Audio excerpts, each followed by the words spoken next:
This is Free Media, Free Minds, and I am your resident host, Chelsea Noah Ogilvy, and we'll be hanging out for the next hour here on Cape Town TV. So social media has revolutionized the way that we communicate, the way that we share ideas, but also the way that we organize when it comes to certain socio-political issues.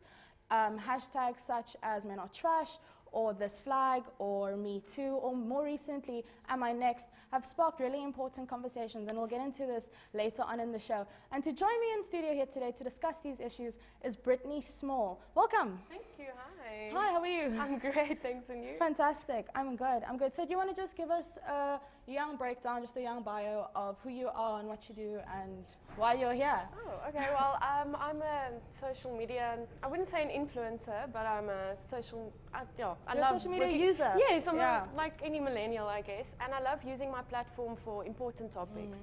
And recently I wasn't on social media for quite a long time, and I joined again due to the current happenings in our country.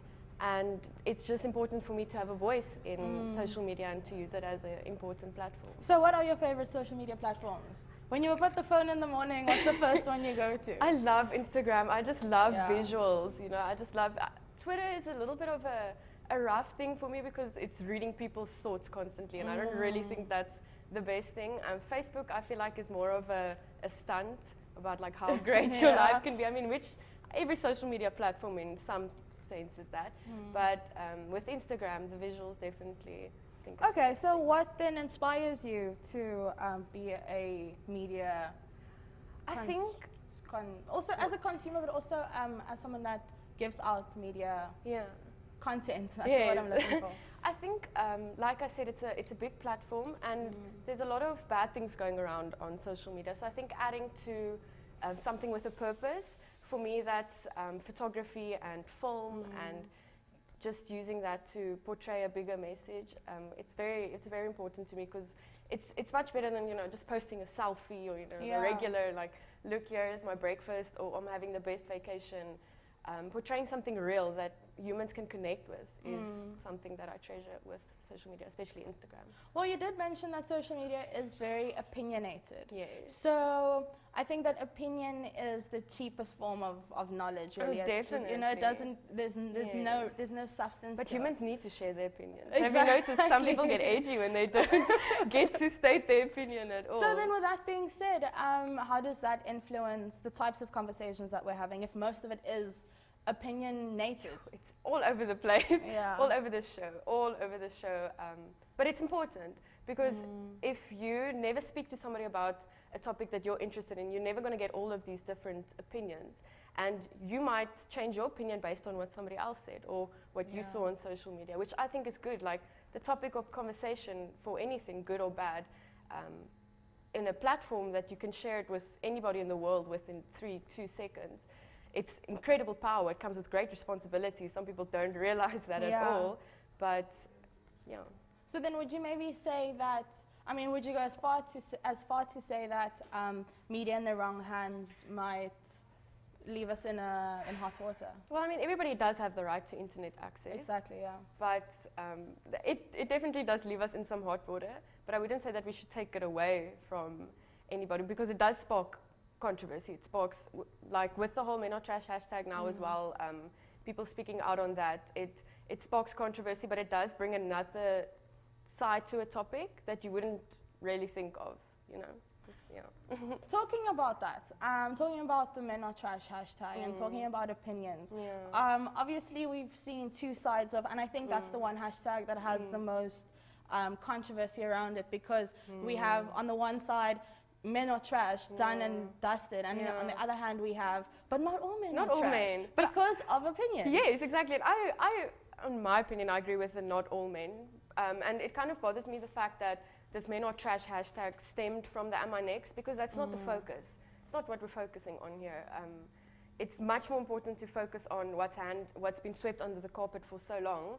And the whole Men Are Trash hashtag just sweeps it even more under the carpet and focuses on something. We shouldn't be arguing with each other right now. Men should be standing with us with what's happening in our country. It shouldn't be, oh, but I'm not a trash man. It's okay. I agree that men can be, you know what I mean. Not all men, But with the whole rape situation, it just works out a little bit. Yeah. Okay, so then, with that being said, does social media have a role in helping us in aiding democracy? Definitely. Like I said, with opinion comes responsibility, but I feel like it's especially for young people, to put out their opinion on democracy. People who can't vote yet as well. And lots of 15-year-olds, 16-year-olds have amazing opinions on our democracy that I'm very shocked with. Not shocked with, but I mean, I'm impressed. I'm very impressed. They've got very high opinions about that. So I think it's important that social media does definitely have a say in democracy and a stand in democracy. Yeah. So you said that young people are able to now join in the conversation, and we've also seen, with that being said, we've seen all kinds of people being able to join in the conversation, which I think has sparked like a general wokeness about around the country or around the world, really. Like we've just become more socially aware than ever before. So with that being said, do you think that social media has a place to allow what used to be a very elite conversation to be filtered down to very ordinary people? Oh yes, indeed. I mean, the Am I Next hashtag started as something so small, and it grew and it grew. And for me, not being on social media for the time, if my friends weren't like, have you heard about the Am I Next hashtag, I wouldn't have known. So social media definitely does spark conversation all around, and with the young people as well. And I think that it's a very necessary thing. Yes, indeed. So we've seen, I think with the more recent hashtag with Am I Next, we've seen we've seen protests and activism reach far beyond universities. Yes. The conversation has left the gates of the universities. And at many universities all over the country, we've seen protests erupt from social media before we saw the Am I Next protest the fees happen. must fall. Exactly. So do you have any examples of hashtags that had come out of universities? The one that I'm the most familiar is with the fees must fall. My sister did protest that back when it was a big thing here, and I didn't have lots of varsity friends back then, but the way that progressed, the whole fees must fall, was something that I feel like every South African could relate to, every young South African, because you knew you were going to go to varsity, you knew the expenses of it, you knew you had to sit down, most of us, you had to sit down with your parents and say, look, these are the expenses, this is raised, this is textbooks, this is everything, and you have that slight little panic. So everybody could relate to that. And starting with a little varsity hashtag and somebody saying, you know what, I'm sick of these fees, they're so expensive, I can't afford them, my friends are struggling to get into varsity, and that growing to, why can't we change that? And that's basically where a hashtag, it all starts. It's like, I feel like I need to change something, and something as small as a little hashtag can really grow, it can really extend, and you wouldn't think that. It's just a little conversation that sparks and it goes out and it goes out, and I think that's wonderful. Even if it is a negative topic, that it needs light shed on it. So with Fees Must, I think Fees Must Fall was one of the first, I don't know, I mean, I'm speaking out of opinion here, I'm speaking under correction. Was Fees, I don't know if you're in the position to answer this, but was Fees Must Fall one of the first hashtag revolutions, if you will? I think so, with young South Africans, definitely I would say. But I mean, most of what's going on in the media in South Africa is based on, well, besides democracy, but based on the young people, because we do spark the most conversation, we have lots of opinions, and definitely, I think it was maybe the first big, especially because it led to a protest as well. Protesting, there's a lot of university protests going on, and protesting definitely does usually spark from something much smaller than that. Fantastic. Okay, cool. So one of the examples that came out of Rhodes University when we had been protesting, or when Rhodes University went out to protest, was the Are You reference list protest. So how this happened was a list of names, just a list of names, was released on a Facebook page, and after that, with absolutely nothing else, it just said reference list with about 8 names, and that was enough to spark an entire, I would like to say, revolution, and an entire protest came from that. So speaking on this, all the way out of Grahamstown is Tsepo Manche, who was active in the protest throughout this time, and we've got a bit of a video from him letting us know what exactly went down throughout the RU reference list protests. Hello, my name is Tsepo Manje, and I'm a final year LLB student at Rhodes University. My time at Rhodes University has truly been characterized or defined by activism and protest. And a lot of these movements have gained so much momentum because of platforms like Facebook, Twitter, and Instagram. I remember when, in 2015, with the reference list protest specifically, the day for me started off like any other day. I was sitting in my residence room doing an assignment, doing the research, and then I went on to Twitter just to check the timeline. And then at that point, there was a hashtag RE reference list going. And we didn't quite know what it was about. It was quite vague at the time. But within the hour, more clarity came about what the RE reference list was about, what these names, who these people on the list, who they were. And within the hour, we had the mandate as a collective, the student body. We all knew what we had to do. We were going to go all meet up at Purple Square, So information is able to go between people so much quicker, between groups of people so much quicker. Whereas I think without social media, we would find ourselves where movement wasn't happening quick enough. Right now it's very difficult for me to imagine how people did it in 1976 with the Soweto uprising. That was also a very successful student movement, but I can't even begin to imagine how we get information out that quickly. So I think now that is happening again. We can see with the hashtag #AmINext movements that are happening right now, with hashtag Remembering Nene. These things are countrywide. The whole country as a whole is able to have one conversation, and we're able to say gender-based violence is bad, gender-based violence is a problem in this country, and social media allows for us to have this conversation together.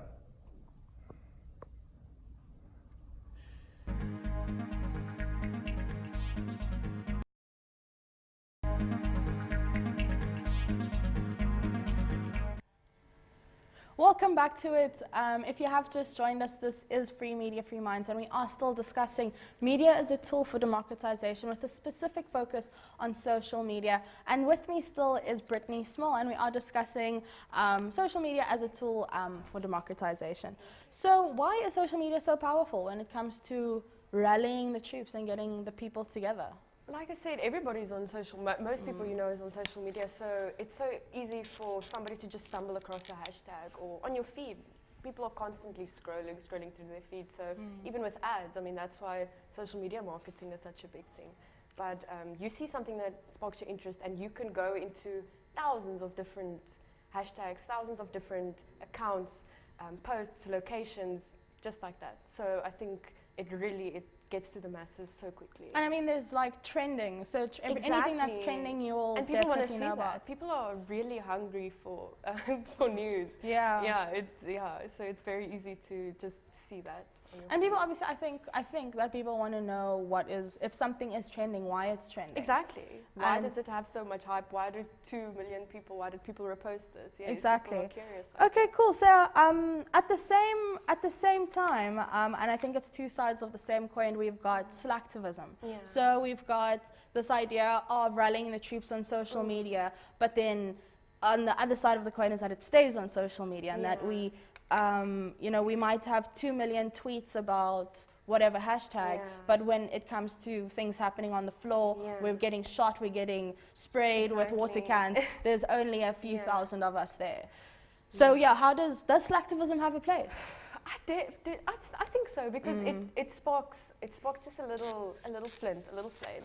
And maybe not everybody goes to the protests, maybe not everybody joins on the floor, but that platform that it gives is very important because it's the foundation. Like I said, if I didn't hear from a friend because I wasn't on social media, I wouldn't have known about the protest. I wouldn't have known about the #AmINext hashtag. And even with, let's say, environmentalism, people retweeting all of these things about the coral reefs dying. It might be slacktivism, yes, but it's drawing attention, especially the influencers. Like some influencers maybe want to look oh, look, I'm an environmentalist. But it reaches a platform, and it might reach someone who actually really cares about it, and somebody who might stand for it. So activism, yes, it's a thing, but I don't think it's an issue. I think it's the foundation of sparking controversy. So is it our duty every single time to go out into the street, or can we be comfortable with keeping it in our hands on our screens? I think that depends on your personality, but I think there is some responsibility to network it. Even if you post about it and you might not be able to go out and protest, maybe you're a 15-year-old and your parents are like, no, you're not going out to protest. Speak about it, get opinions on it, speak to the person on the My City, be like, hey, have you heard about this? Can I get your opinion on this? You know, it doesn't just stop at social media, and if you are concerned about your safety, you don't have to go out and protest. Just make sure that you put your impact on the topic and you get it out to as many people as you can, because that's what matters. So with the more recent Am I Next protests, looking at the very unfortunate death of Uyanene, what is your reflection on the hashtag Am I Next hashtag following her unfortunate death? It's very sad. It's very sad. When I first heard about it, and I actually went into the hashtag and I went to go see, it's sad, but it's empowering at the same time, because women of all over South Africa are sharing their stories. And the Am I Next it's a hashtag with lots of fear behind it, because it's a question. Am I next? You don't know that. There was a hashtag going around, I am not next, which once again goes into that whole thing of empowerment. So that fear and empowerment really does play a role, but it's sad. But it's good that something that has been swept under the carpet for so long is getting attention again. It's really good. So with the Fees Must Fall did have a global footprint, and I think that's the power that social media has, is that the conversation not only leaves the boundaries of a university or of a city or of a country, but it goes global. I mean, we've seen international artists repost about what had happened to Nene and the current social political climate in the country. So can we summarize for the viewers what the Fees Must Fall campaign was about, and how social media, or just how social media advanced Fees Must Fall and how social media advanced the Am I Next hashtag? Personally, I wasn't big on social media when the Fees Must Fall hashtag was back, but my sister was. Like I said, she wasn't a first-year student, but most of her friends were first-year student. And the way that whole campaign went down, it also, I think, no, never mind. There was a whole thing behind the Fees Must Fall hashtag, like I said, starting as a conversation. And it grew from there, and that whole campaign, it really was, the Fees Must Fall really was a way to show South Africans how much power we do have with social media, even back then. And it's still a thing of remembrance today. And the way that progressed for free education, or at least cheaper education in our country, might have not been a big change, but eventually it'll get there, especially because we still remember the hashtag. It's very prominent. So it might not have immediate action, didn't have immediate change, but the way that it progressed, definitely, I think. Fantastic. So then would we say hashtags are sustainable? Are they permanent? How do they exist? Because I mean, this is not a physical, tangible thing. No, definitely. Hashtags do start off with, like I said, spark and fire, and they get a lot of attention. Most of the times they do die down, but everything is on the internet forever.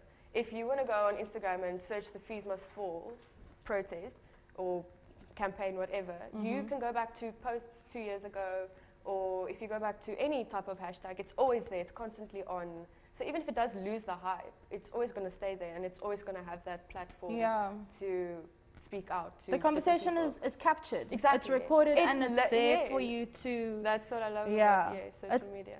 Fantastic. That is, actually never thought about that. Like an archive of conversations, Definitely. if you will. So statistically, and these are really sad statistics to look at, Africa Check confirmed that women in South Africa are killed every 3 hours. It's very sad statistics. And do you think that the hashtag does enough to address the magnitude of femicide?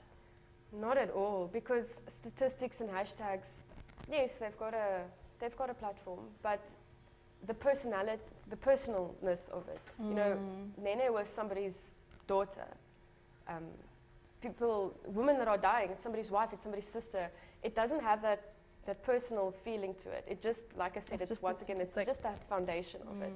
And that is where the actual protest really does connect you, or the actual conversation. Because you speak to somebody, I was at the protest, the first protest outside of Parliament, and you speak to somebody and you hear their story, and you hear their personality to it. That's much rooted rooted much deeper than the actual hashtag. So, yes. And I think you said such a fantastic thing about the hashtag personifying the statistics, because statistics are just statistics. Yes. It's just a number, it's just numbers. But because you bring it into a conversation, because you bring it into a hashtag, it makes it a very real thing. Yes, because indeed. we're bringing it into the archive, we're contributing towards the archive of Exactly. conversations. So with the rise of social media, is it fair to say that every social media user is a journalist or citizen journalist, or someone that can contribute towards this archive of conversations? Oh, definitely, but it has its negative effects as well. Like with the whole Men Not Trash hashtag, there's a bunch of people speaking out, like I said, steering the conversation away from what we should really be focusing on is the Am I Next hashtag, and speaking about, well, I'm not a trash man, I don't do these things. That's not what it's about. And although you can say everybody is a journalist on social media, I would agree with that, because you have a platform, you have a following. Most people a lot of influencers in Cape Town, you have a massive following. So I do think to some extent you are a journalist if you do speak out about issues and don't just post selfies in your bikini. All right, so quickly before we wrap up, in Western countries, leaders, presidents, politicians engage with their citizens on social media. Yes, Donald Trump is very active. Very active. Very active. Will we see the same thing, and do we have the same thing in South Africa?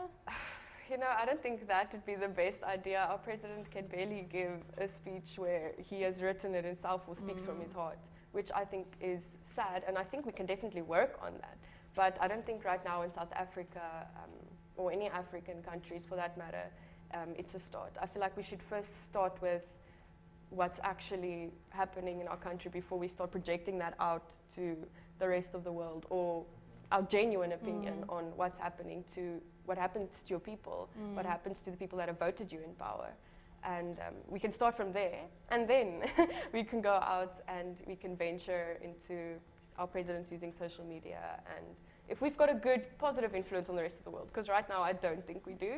Okay. But we can definitely start there. Yes. Fantastic. So Brittany Small speaking to us about democratization as a tool, or rather media as a tool for democratization, with a specific focus on social media, saying that we first need to introspect as a country before we can dish out advice to the rest of the world.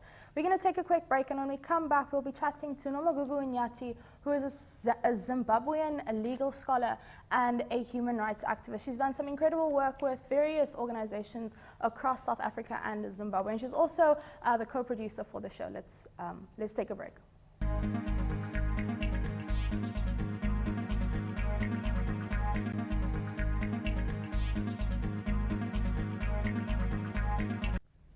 Welcome back to Free Media, Free Minds. We are about to head into our last segment of the show, and right about now we will head over to Zimbabwe to hear from Nomagugu Nyati. Thank you so much for inviting me to the show. I'm really happy I can share our experience here in Zimbabwe with using social media as a tool for activism, or a tool for democracy.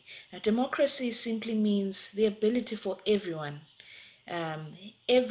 to express themselves, especially through government.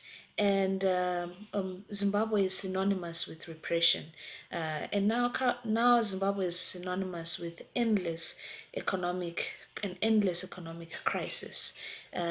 For those who live in Zimbabwe, we really understand what this means. This means that nothing is working. This means that there are civil servants who earn their salaries and cannot actually go to an ATM and withdraw that money because we don't have a currency. And this means deepening poverty. This means load shedding. This means going for 16 hours every day without electricity, and that's in the urban areas. And for those in the rural areas, it means just literally no development and continued cycles of poverty. So I mean, social media has acted as a real as a real outlet for people to express their frustrations with the government. I think people, a large number of people, have been dissatisfied with this government for a long time, since the end of 1999. Or maybe just before that, when the MDC was established, and it showed people. It became an official opposition after years and years of the rule of ZANU-PF, and it being the sole political party. As it currently stands, there's not a very welcoming attitude towards social media, um, whereas the world is moving towards, I think, a more positive attitude towards social media because of the benefits which I've mentioned, which include your right to protest, your right to assembly. Um, Beyond that, countries like India have acknowledged that the right to the internet is linked with the right to education as well. And until governments accept that we're in this age where the internet, social media are important and are part and parcel of our lives in terms of informing us, I think in the same way that TV and radio started, these technologies came at a time when they were not there before. And today we can confidently say that we need TV and we need radio as a source of information. The internet is continuing to prove to be a source of information, and a source of alternative media as well, because we've seen that when our traditional media is not able to cover certain stories, social media will cover those stories. Um, uh, and that is also true for Zimbabwe. So I think the attitude needs to change for Zimbabwe, so that social media, in fact, the internet, is considered more of a right. Why I say that is currently not considered as so is because when there are protests organized via online, we see instances of internet shutdowns, which are really stifling to people's ability to then share with the rest of the world what's going on. The other thing that symbolizes democracy in any country is a free media and a diverse media. In Zimbabwe, we only have one TV station, and that one TV station, in my view, is just a mouthpiece for government. And I think a lot of people agree with me. I took it upon myself last year to analyze reporting of just general reporting around the pre-election period in 2018. Some of the viewers might know that in 2018 we had presidential elections, which were harmonized, which means there were also local government elections. So I took it upon myself. I said, let me just analyze this channel for its diversity and just to see if it's really a public broadcaster. Of course, it just the reporting confirmed what I already knew, that it was going to be biased and it was filled with propaganda. And that's what the observers, the EU delegation, also observed about ZBC. So we don't have a diverse media. We don't have that at all, with one channel, and the other the radio stations which are affiliated with ZBC don't have robust talk. They don't have robust commentary on what people really think about the government, or how the government is performing for them. So without that in the country, social media is really something that we need. It's a rescue. It's a valve. Recently, we had people commenting around the death of Mugabe, and we had views expressed that we would not have seen. There are current talks within there's a portfolio on information and broadcasting, parliamentary portfolio, if I've got the name right. And that portfolio is currently working. It claims that it wants to increase media diversity and it wants to improve the functioning of the broadcaster. And I could say, yeah, that is positive, and I look forward to seeing how exactly they want to do that, and what it means exactly for having a multiplicity of voices on traditional media, on old media, on TV, as well as social media.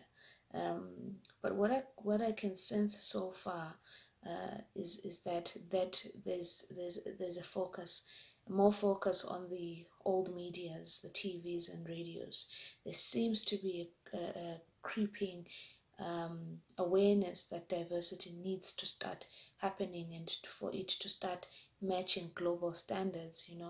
Um, there seems to be a little bit of that. But when it comes to social media, we still have certain ministers who claim that social media is just a tool for fake news. With such an attitude, then it seems as though we are still a bit far off.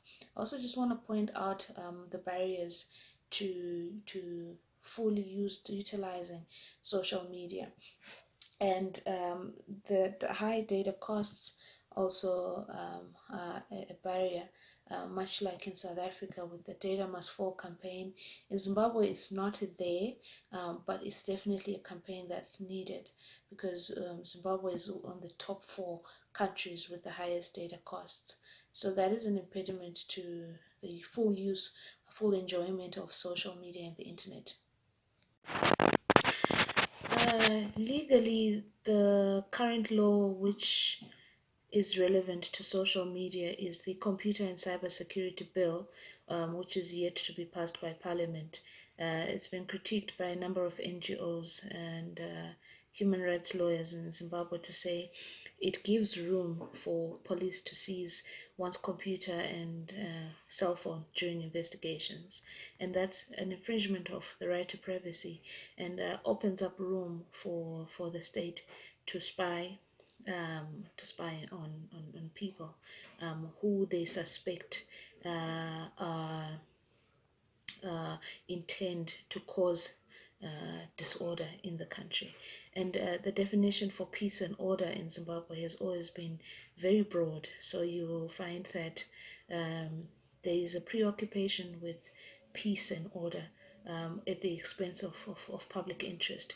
And by that I mean calls for protest on social media are easily construed either as treasonous, or as the intention to cause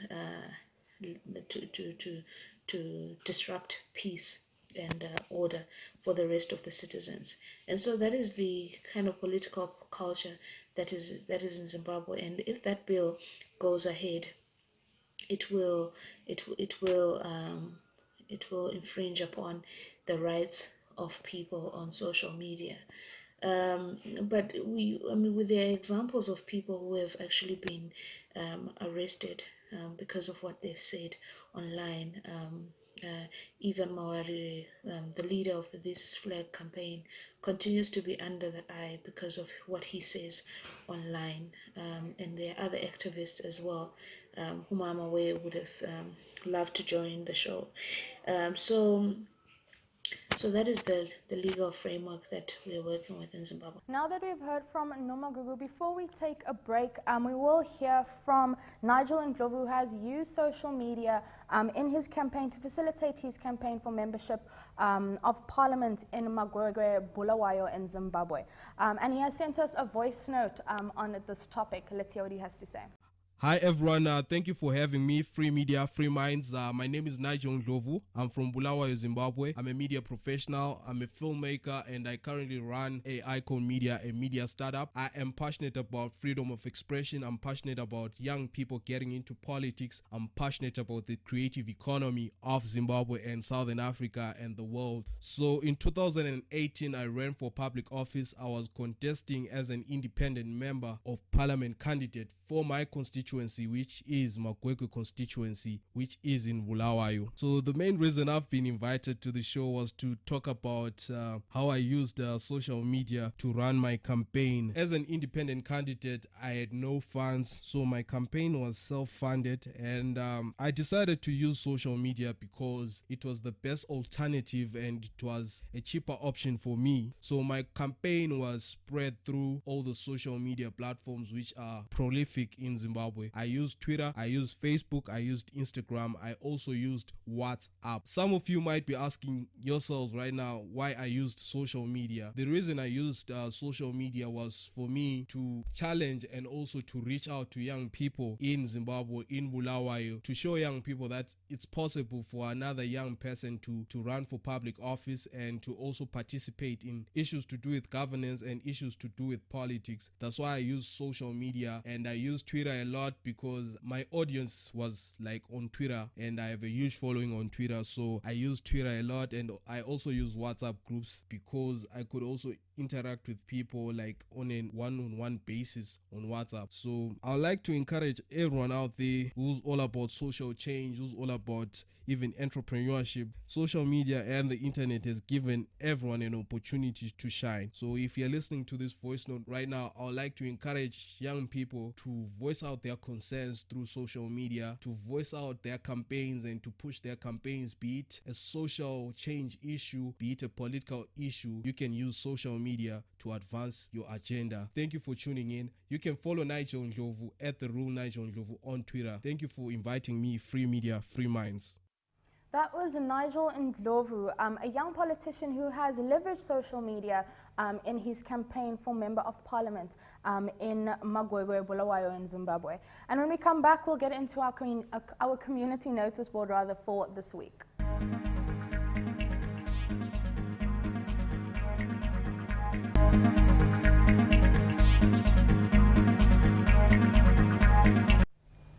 So we'll now head over to our community notice board. So this is a feature that happens at the end of every single episode that allows schools, institutions, NGOs, and people to make announcements on upcoming events relating to media freedom campaigns, or really anything that is related. So this week we do have a 2-for-1 special for you, meaning that we do have two announcements in one community notice board. Have a look. We are honoured to let you know that registration is now open for a free 6-week Wits University online course, Media Freedom and Freedom of Expression in Africa, aimed at empowering activists, students, regulators, journalists, lawyers, and anyone interested in ensuring a free, pluralistic and independent African media. This course will begin on Friday, the 4th of October 2019. It covers freedom of expression, media freedom, access to information, policy and practice in support of democratic media ecosystems, media pluralism and diversity, self-regulation, co-regulation, statutory regulation, regulatory independence, policy and regulatory implications of online media, as well as civil society engagement. Course materials include short, downloadable video lectures by African media policy experts, case studies of African media policy and practice, discussion forums, and multiple choice assessments to ensure comprehension. The course is free to all participants, although those wishing to also receive a verified certificate of achievement endorsed by edX and Wits University can do one on additional multiple choice assessment and pay $49 US. Those wanting to enroll for the course should please go to this edX link.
Thank you for joining us in this discussion on media as a tool for democratization with a specific focus on social media. So this is part one of a two-part series, and the next episode will be on media as a tool for democratization, but with a focus on traditional media, which is the complete other side of the coin. But thank you to Brittany Small for joining us. Thank you so much for allowing me to express my opinions, and I hope I've influenced some people to use social media as a positive platform instead of a negative one. Fantastic. So we look forward to bringing Brittany back into studio, hopefully later on in the season. So if you have joined us and you have missed if you're only joining us now and you have missed the episode, you can catch it on YouTube after it's aired, and you can follow us on our own social media platforms at freemedia.freeminds on Instagram or at freemediafreeminds on Facebook. My name is Chelsea Noah Ogilvy. Thank you so much for joining in this conversation. We'll do this again next week. So much love. Good night.